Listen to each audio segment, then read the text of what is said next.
ओडिशा रे बीजेपी सरकार गढ़िले ओडिशा रे सुभद्रा योजना लागू हेबो एवं ओडिशार प्रत्येक महिला 50,000 टंकार फ्री भाउचर पाई परिबे। इलेक्शन पूर्व बीजेपी सरकार ए सुभद्रा योजना को लेकिन एई भली देइथिले प्रतिश्रुति। खूब शीघ्र एई मध्यरे सुभद्रा योजना ओडिशावासी पई लागू होवा पई जाउची। तेबे चलंतु एई सुभद्रा योजना बाबद वीडियो रे आगो कथा बा। वीडियोटी बहुत इनफॉर्मेटिव रहिची। वीडियो देखि सला परे आपण माने जानि परिबे एई योजना कोन, एई योजना को मानक पई केमिति एथिरे ऑनलाइन ले आपण माने आवेदन करि परिबे, ऑनलाइन ले आवेदन करिवा पई कोन कोन सब डॉक्यूमेंट लागिबो आ एई टंका आपण माने किभली पाई परिबे। आगो को देखुथंतो सब बेले सठिक आ हेल्पफुल वीडियो अपडेट आमरी वीडियो आमरी चैनल लो पाई परिबे। आम वीडियो जदि आपण मानको भल लागे वीडियो को समस्त लाइक करिवा सो गोटे छोटी रिक्वेस्ट फेसबुक व्हाट्सएप रे समस्त को शेयर करनेबे। समस्त पाखरे आम वीडियो जेमती पहुंच परिबो आ आपण समस्त गोटी गोटी छोटी शेयर आमको आगो को बढ़िबारे सहायक हबो।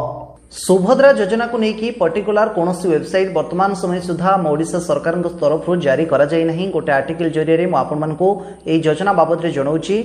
ये योजना आम ओडिशा रे एप्लिकेबल हवा पूर्व ये योजना बाबद आपण माने जानिबा जरूरी, जानी रखि थांतो। आगो को अप्लाई आरंभ हेले मु तुरंत आपण मानको जणे देबी, अप्लाई करनेबे। प्रथम कथा समस्ते जानिबा जरूरी आ जानिबा पई आग्रह मध्य एई सुभद्रा योजना प्रकृत रे कोन। एई सुभद्रा योजना होउची महिला मानक पई इलेक्शन पूर्व बीजेपी घोषणा करिथिला तार निर्वाचन इस्ताहार रे जदि आगो को ओडिशा रे बीजेपी सरकार आसे महिला मानक पई सुभद्रा योजना लागू हबो एवं एई योजना जरिया रे सबु महिला को दिए जिवो 50,000 टंका एवं एई जो 50,000 टंका मिलिबो 2 वर्ष रे मिलिबो, अर्थात वर्ष रे 25,000 टंका, 2 वर्ष रे 25,000 करिके 50,000 टंका दिए जिवो। पुणी मन रे प्रश्न आसुची काहेकि टंका दिए जिवो ना महिला मानक सशक्तिकरण करबा पई, एम्पावरिंग करबा पई, सेमाने जेमिति स्वावलंबी हेई परिबे, काहा ऊपर डिपेंडेंट रहिबे नाही, सेहिति पई 50,000 टंका सहायता राशि दिए जिवो एई सुभद्रा योजना जरिया रे महिला मां माननको। तेबे एई योजनार बेनिफिट सब कोन रहिबो ना एई जो योजना बेनिफिट्स कोन ना योजना केवल मेरिड वोमेन मानक पई, जो माने विवाहित से माने एई योजनार केवल लाभ नै परिबे। सेई महिला माने जो माने अविवाहित से माने नै परिबे नाही।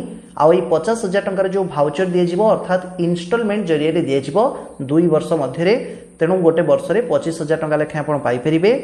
एई स्कीम जरिया रे एम रहिछि कि ओमेन बा जो महिला माने निजको स्वतंत्र परिचय निजर गोटे तैयारी करि परिबे बा जदि किछि करिबा पई से माने चाहुतबे, स्वावलंबी होबा पई चाहुतबे, एई टंका जरिया रे से निजको प्रतिष्ठा करि परिबे।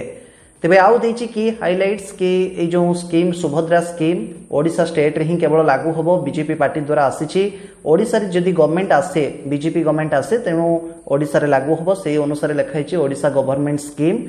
एलिजिबिलिटी कथा जानिबा जरूरी, को माने एथि पई आवेदन करि परिबे, को माने करि परिबे नाही। जे वोमेन बा जो महिला भी आवेदन करिवे ओडिशा रे बिलोंग करुथबा दरकार, ता सहित से मेरिड हितबा दरकार, अर्थात विवाहित हितबा दरकार। अनमेरिड वोमेन माने अप्लाई करि परिबे नाही। ता बाद जो माने भी अप्लाई करिवे तांको बयस 23 रु 59 वर्ष होइथिबा दरकार। 23 वर्ष रु 59 वर्षर विवाहित महिला माने ही केवल एथिरे अप्लाई करिवा पई एप्लिकेबल। आउ जो माने बा जो महिला माने गवर्नमेंट सर्विस करिसेंती समाने अप्लाई करि परिबे नाही। One women from one family, जनक परिवार रु केवल गोटे ही महिला से ही केवल ए स्कीम रो बेनिफिट्स नै परिबे। आउ गोटे बड़ कथा मेंशन मध्य रहिछि अंगनवाड़ी वर्कर जो माने अंगनवाड़ी रे काम करूचंती सेमाने मध्य एथिरो बेनिफिट्स नै परिबे ए स्कीम मध्यरो, जोटा कि क्लियरली मेंशन कर दे जाइछि, कोनोसी किछि एथिरे डाउट नाही। डॉक्यूमेंट कोन कोन लागिबो अप्लाई करिबा पई? Aadhaar card, bank account, address proof माने से आधार कार्ड भी चलिबो, mobile number, passport size photo, income certificate. Income certificate जो होची आपनकर हस्बैंड रो, कारण जो माने हाउस वाइफ थिबे तांकर त एमतेरी इनकम किछि नथिबो, तेणु आपनको हस्बैंड रो इनकम सर्टिफिकेट। आउ ration card is most mandatory. Ration card बिना आपण माने अप्लाई करि परिबे नाही, कारण ए योजना केवल गरीब आ मध्यवित्त श्रेणी रो महिला मानक पई। तेणु राशन कार्ड थिबा जरूरी। एतिकी हेले आपण माने ऑनलाइन ले अप्लाई करि परिबे। ऑनलाइन अप्लाई केबेठु आरंभ होबो ना बीजेपी प्रतिश्रुति देइथिला ओडिसा रे बीजेपी सरकार गढिबार सप्ताह मध्य रे एथि पई ऑनलाइन ले आवेदन होबो। एवं आज तो नुवा मुख्यमंत्री भाबरे शपथ नउचंती, नुवा चेहरा मध्य आसी जारिछि। शपथ के ओडिसा रे के मुख्यमंत्री हेबे मोहन चरण माझी। तेणु एक्सपेक्ट करा जाउछि कि एई मास शेष सुधा एथरे ऑनलाइन आवेदन आरंभ हिजिबो बोली। आवेदन आरंभ हेले मु आपन मानकु निश्चय जणैबी। ए रहिछि संपूर्ण कथा एई सुभद्रा योजना को नेकी। एई योजना रिलेटेड जदि आउ किछि असुविधा रहिछि, किछि डाउट रहिछि, आपन माने कमेंट करिकि जणाई परिबे। तेरे ये थिला सुभद्रा योजना को लेकिन आज वीडियो आशा करुच्ची वीडियोटी बहुत इनफॉर्मेटिव रही आपण माने बहुत किसी सूचना पाई परिथिबे आगो को योजना रे ऑफिशियल वेबसाइट ओडिशा सरकार द्वारा जारी करा जिबा परे सब किछि जिंस पूरा आहुरी क्लियर हे जिवो जहां भी आपण मानकर किछि डाउट रहिछि आ ऑनलाइन ले आपण माने आवेदन भी मध्य करि परिबे केबे कोन आरंभ होबो आवेदन ताबी मु आपण मान को जणै देबी हम चैनल से जोड़ी होई रहंतु आगो को बहुत किछि नवा नवा योजना आसीबा बाकी अछि बहुत किछि परिवर्तन होबा मध्य बाकी अछि एजें जदि हम चैनल को सब्सक्राइब करनंती एबे ही सब्सक्राइब करी पाखरे थिबा बेल आइकन को प्रेस करनियंतु आ हां हम वीडियो जदि आपण मान को प्रकृति रे भल लागुथाय वीडियो को समस्त लाइक करि कि जिवे।